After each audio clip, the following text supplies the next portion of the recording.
قائد اعظم سے کہا تھا کہ قائد اعظم مجھے تیری سیاست سے اتنا ڈر نہیں آتا جتنا جماعت علی شاہ کے دین سے ڈر آتا. اتنا مجھے، میں آن دی ریکارڈ بات کر رہا ہوں ذمہ داری کے ساتھ، کہ تیری سیاست سے میں اتنا نہیں ڈرتا جتنا جماعت علی شاہ کے دین سے ڈرتا. اس لیے کہ یہ جب دین کا نام لے کے پاکستان کی بات کرتا ہے تو لوگوں پہ عدو تاری کر دیتا ہے. اس لیے میں تیری سیاست سے زیادہ اس کے دین سے ڈرتا ہوں. پیر ملت پیر جماعت علی شاہ صاحب ابو العرب بھی کہا جاتا. ان زمانوں میں عرب میں غربت آئی تو یہاں سے ہندوستان سے چندے اکٹھے کر کر کے پیر جماعت علی شاہ صاحب لے جایا کرتے. مدینہ شریف میں آج بھی جماعت منزل موجود. صاحب کی اپنی رہائش تھی. ملت پیر جماعت علی شاہ صاحب نہ مدینے میں گزر رہے تھے تو بڑے بڑے مرید ساتھ تھے. اس زمانے میں لوگ ہاتھوں میں چھڑی رکھا کرتے، جانور اکثر ہوتے تھے تو چھڑیاں ہاتھوں میں ہوتی تھیں. تو پیر صاحب گزر رہے تھے، بوڑھے آدمی تھے، ساتھ تھے، تو ایک کتا دوڑا دوڑا آ گیا. جب وہ پیر صاحب کے قریب سے گزرنے لگا تو ایک مرید نے نہ کتے کی ٹانگ پہ ڈنڈا مارا، پیچھے ہٹ جا، کپڑوں کو نہ لگ جانا. تو چونکنے لگا، رونے لگا. جب بھاگا نا تو لوگ کہتے ہم نے عجیب منظر دیکھا. 100 سال کے پیر جماعت علی شاہ صاحب پگڑی ہاتھ میں پکڑی اور کتے کے پیچھے بھاگنا شروع کر. دوڑ کے کتے کو اٹھا کے لائے اور یوں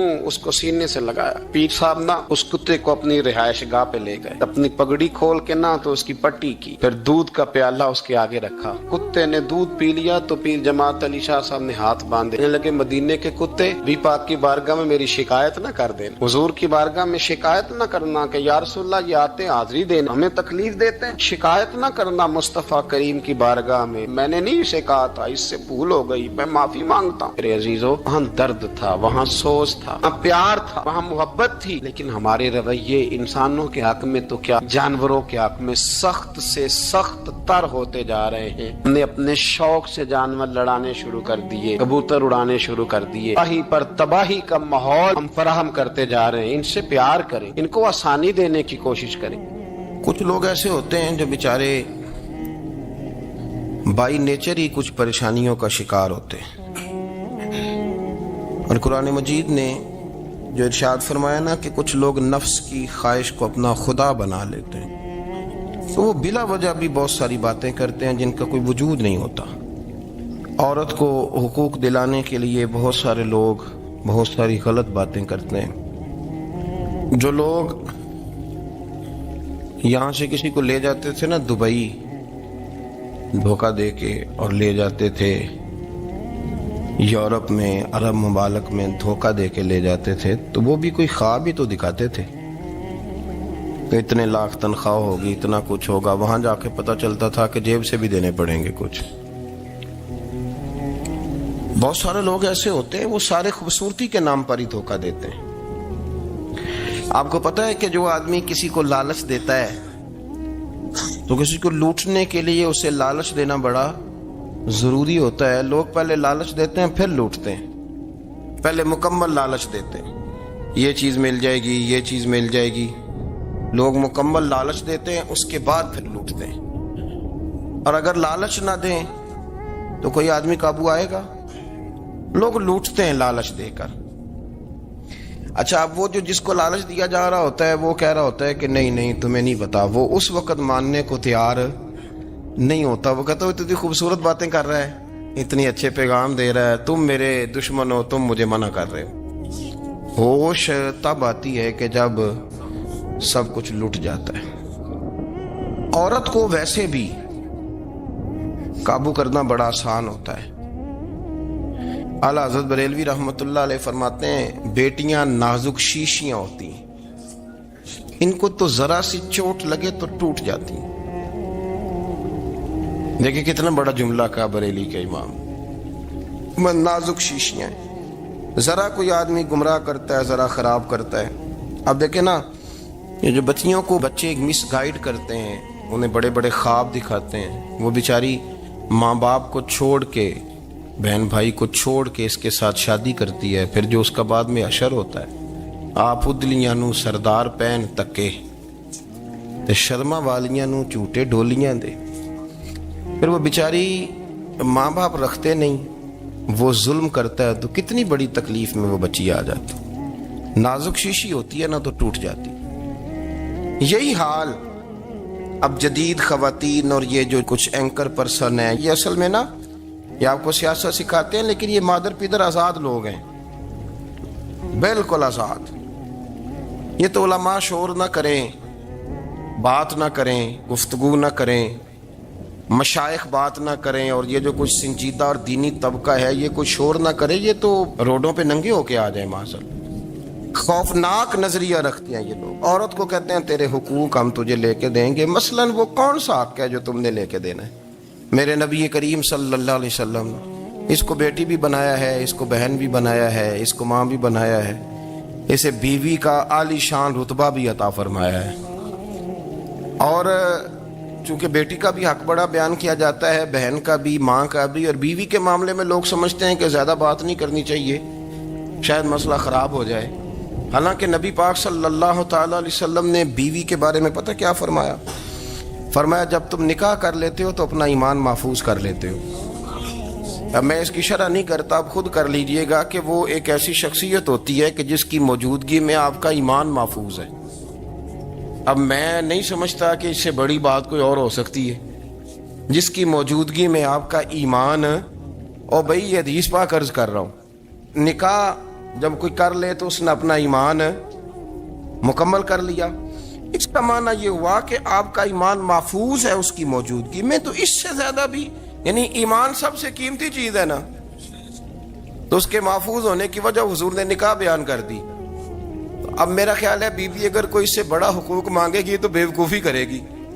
اتنا بڑا درجہ نبی کریم نے اسے عطا کر دی، اتنا بڑا مقام دے دیا کہ تو خامند کے ایمان کے محفوظ ہونے کا ذریعہ بن گئی ہے۔ عورت کو جو حقوق رسول کریم صلی اللہ تعالی علیہ وسلم نے عطا فرمائے، نبی پاک نے جو حقوق دیے، دیکھیں نا، حضرت عبداللہ ابن عمر رضی اللہ تعالیٰ عنہ کی اہلیہ بیمار تھی، تو جلدی جلدی سے وہ آئے، تو جب بہت جلدی ہو، سفر بڑا شدید تھا، تو آپ نے جلدی سے نماز ادا کی، جلدی سے چلے۔ آپ کے خادم کہنے لگے حضور خیریت ہے؟ فرمایا میری بیوی بیمار ہے۔ تو اس نے عرض کی حضور آپ کی اہلیہ بیمار ہے، تو آپ نے نماز بھی جلدی سے پڑھی، سفر بھی جلدی جلدی کیا۔ تو فرمانے لگے یہ وہ چیزیں ہیں جو ہمیں مدینے والے رسول نے سکھائی ہیں۔ آپ اس کیفیات کو سمجھیں کہ حضور صلی اللہ علیہ وسلم نے درس دیا۔ اور پھر ایک اور بہت بڑی بات، یہ فضیلت کسی اور کو نہیں دی، جو عورت کو حضور نے فضیلت دی، یہ فضیلت کسی اور کو نہیں دی۔ کبھی حضور نے فرمایا ہے کہ تمہارا ابا تمہارے ساتھ بہت سخت رویہ کرے تو تم نے اس کو اس سختی پر داد دینی ہے؟ فرمایا چلو اگر وہ زیادتی بھی کرے تو تم نے اس کے ساتھ سلوک اچھا ہی کرنا ہے۔ لیکن آپ ایک بات کو سمجھے نا کہ بچے کے بارے میں، بیٹے کے بارے میں، بیٹی کے بارے میں فرمایا 10 سال کے ہو کے نماز نہ پڑھیں تو سختی کرو، تمہارا ڈنڈا بھی لٹکنا چاہیے۔ بہت ساری جگہوں پہ بہت سارے لوگوں کے لیے سختی کا حکم دیا، لیکن عورت کے لیے حضور نے جو جملے کہے، اصل میں ہم سمجھتے ہیں کہ یہ ایک بات ہے، مشہور ہو گئی ہے روایت حدیث، تو بس اس کے پس منظر پر اور جملوں کے حسن پر شاید معاذ اللہ غور کرنے کی ضرورت نہیں، ذرا اس لفظ کی تاثیر پر غور کریں۔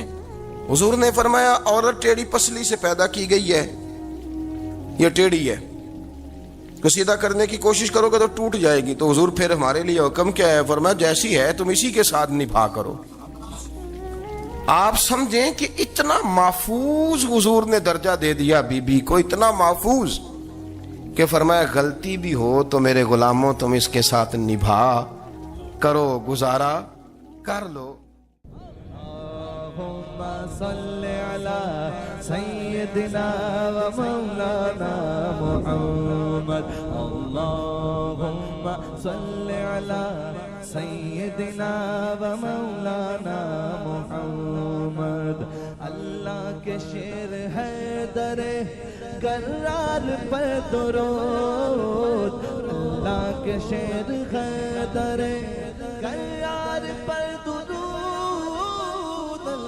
کہ شیر غدر کرار پر درود، حضرت حسن حسین کے کردار پر درود، اللہم صل علی سیدنا و مولانا محمد وعلی سیدنا علی و سیدتنا فاطمہ و سیدتنا زینب و سیدنا حسن و سیدنا حسین وعلی آلہ وصحبه وبارك وسلم زینب کی بارگاہ میں زینب کی بارگاہ میں